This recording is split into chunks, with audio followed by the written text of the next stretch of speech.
Thank you, everybody. Looking at the time, I have 8 minutes to do my presentation for you, right?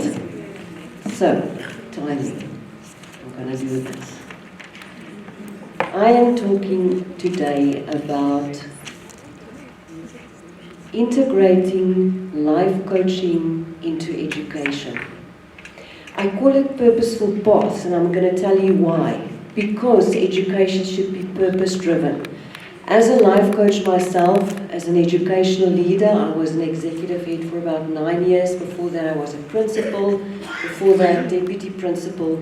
My passion lies within education, but there's a gap, right? The gap, I just want to make sure that I get to the presentation itself.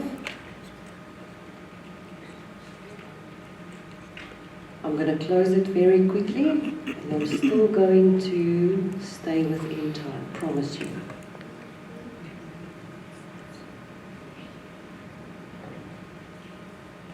Right, the meaning of education.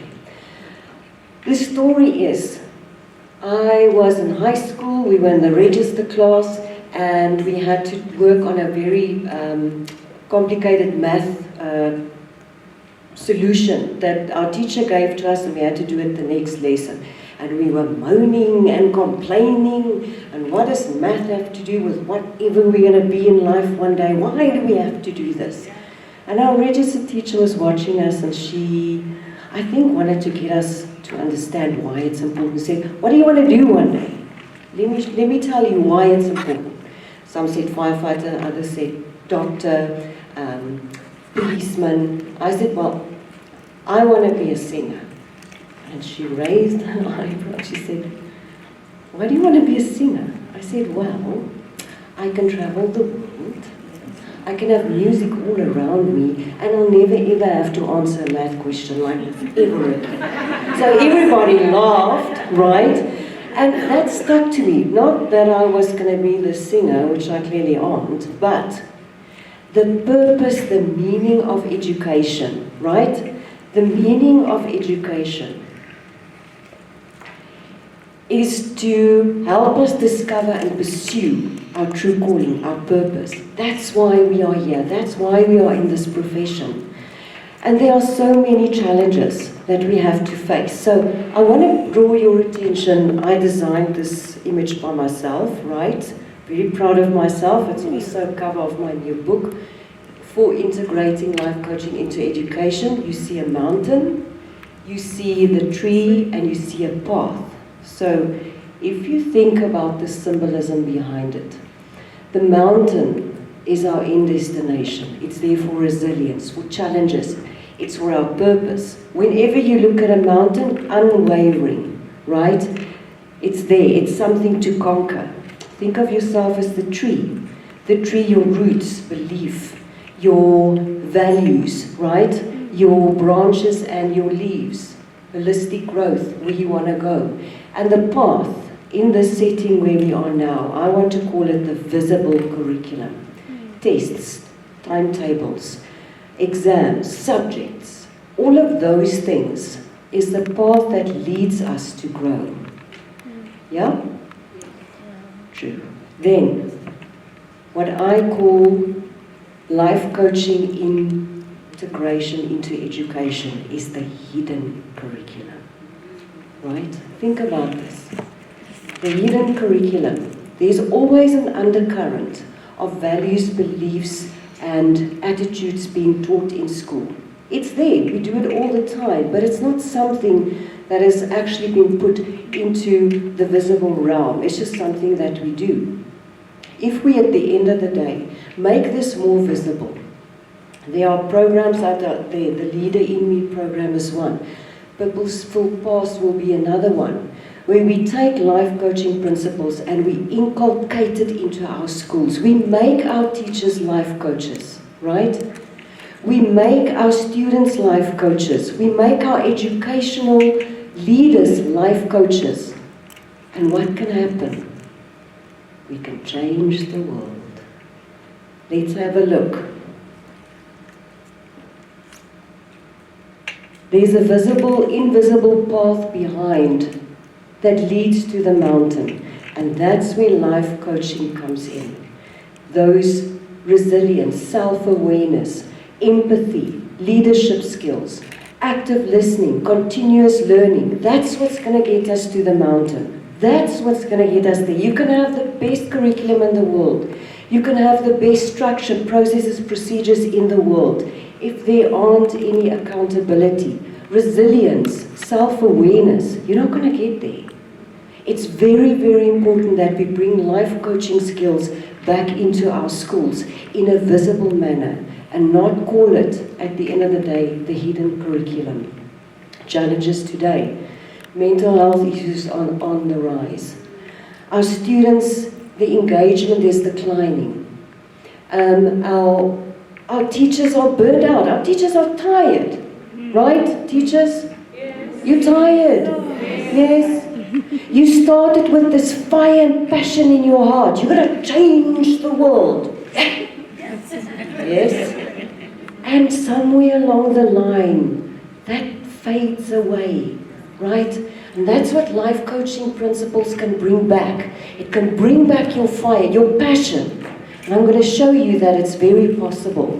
The solution: enter life coaching principles, empowering our students, right? Bringing back the passion into our educators' lives. Help them manage stress, yeah? Help them to active listen, to make the classrooms more inclusive. I've got a few minutes left. What is life coaching? Let's take Sarah. Sarah is unmotivated. Mom takes her to a counselor. Counselor works with Sarah with her past up to where she is now. Let's figure out your past. Let's fix everything. Then you get Sarah being brought to a mentor. A mentor is somebody that advises, telling you that I've gone through this, let me help you, this is the way you do it. Now Sarah's parents take her to a life coach. The life coach is the person that works from Sarah where she finds herself now to where she wants to go in the future. And how do we get there? You don't tell her, you ask her, right? Because that's how we empower people to become who they need to become. Life coaching principles, empathy, very, very big life coaching principle. Accountability, another one. And active listening, obviously self-awareness and all the others that I've also mentioned. The evolution of life coaching very quickly started in the 1970s, rooted in positive psychology, went into sports coaching later, performance coaching, then in the 1990s became its own discipline, and the International Coaching Federation was born. Yeah? And then in the 2000s, life coaching was started to become integrated into education, slowly but surely. I'll show you some. Why do we need to do this? Right? I'm going to show you why. I'm going to show you the effect that it's got. Think of our students.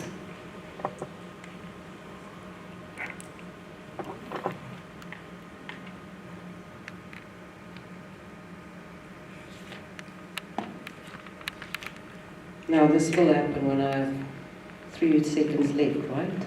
Right. Let me tell you what that's all about. Our children are naturally inquisitive, positive, want to face the world, take on the world.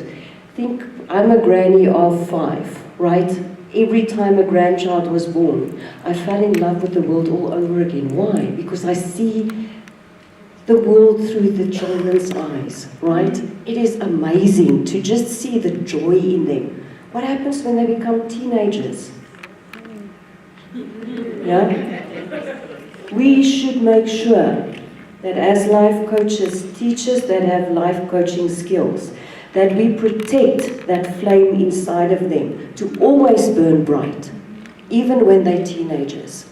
And then our teachers, let's teach them stress management. Let's teach them active listening. Hopefully this plays. If not, I'll tell you what it's about.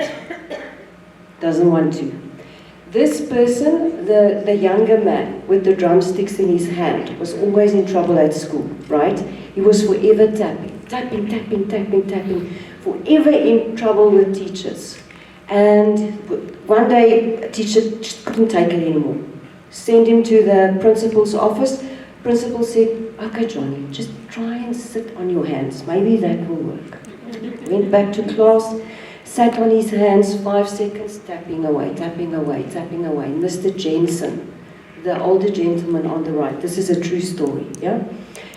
Said to him, come stay with me after class. And he thought, I'm in trouble again. I know. I just can't help it. I can't stop tapping. And Mr. Jensen sat him down and he said to him, why do you tap? He said, so I can't help it. I don't know. I just keep tapping. I don't know what to do. If I sit on my hands, it doesn't work. I really don't know what to do. And Mr. Jensen opened his drawer and took out 2 drumsticks and said to him, you know what? You're not a problem. You might be a drummer. This guy went on to become hugely famous. I'm too old to really know who he is now, but the younger generation might know who that guy is. Right, so he has gone on to be a famous drummer. Why? Because a teacher saw that in him. If you try to make a fish climb a tree, it will forever fail. Yeah? We are all gifted, each and every one of us. Our gifts just differ.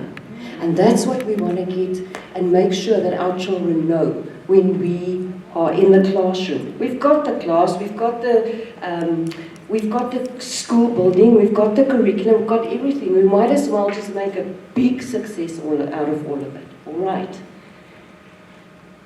And I've got 2 minutes. Educational leadership. True education, true leadership is to empower people, not to command authority. I started at a school in 2007. The owner of the school was also the leader of the school. It's the first time in my life that I thought that I came into contact with someone where leadership wasn't a title or a crown, it was a second skin. She had time for everybody, she listened to everybody. Our ideas were heard. I started Battle of the Values, right, under her care, where we sort of inculcated values, the school's values in the school, throughout the school. And it was because she heard me. Later that made me become deputy principal. I then studied further into educational management, got my honours degree, went on, and that spark, that ignition that I got there, just it's a euphoria to know that what you have inside you, the world needs. It's very important to know that. And then, putting it all together holistically, there's a program called The Leader in Me. These schools, 2010, the district up in America were up in arms because these schools were just producing bad marks, discipline problems, you name it. They wanted to close these schools, it was just enough. They started a program, The Leader in Me, based on life skill, life coaching principles, where every child, every teacher, every educator, every leader, the district, all of them came together. And this program, in a matter of years, not only gained national but international recognition, right? I also used this in one of my schools, where we taught children how to be leaders before we actually choose them as leaders in grade 6, 7, yeah? And it works very well. So that is when teacher, student, leadership, and institution comes together, magic can happen. And then I want to leave you. I'm not going to go into that because we're over time. I want to leave you with the following, and you can't read it unfortunately. It's a poem by Marianne Williamson. When I heard this the first time, and you will have my presentation, it's called The Deepest Fear. I'm not going to play it to you now. But I want you to know that I want to put a call to action in your hands today. We can start changing education now. All of us in here are powerful leaders, are women with substance, standing on the shoulders of giants. When we walk out of here, we can change the world. That's why we're here today, right? So our deepest fear isn't that we are going to fail. Our deepest fear is that we are powerful beyond measure. Yeah? It's in our darkness, not our light, that we shine. And I'm going to paraphrase now. We are children of God. We are meant to shine. Who are you not to be talented, gorgeous, a leader, right?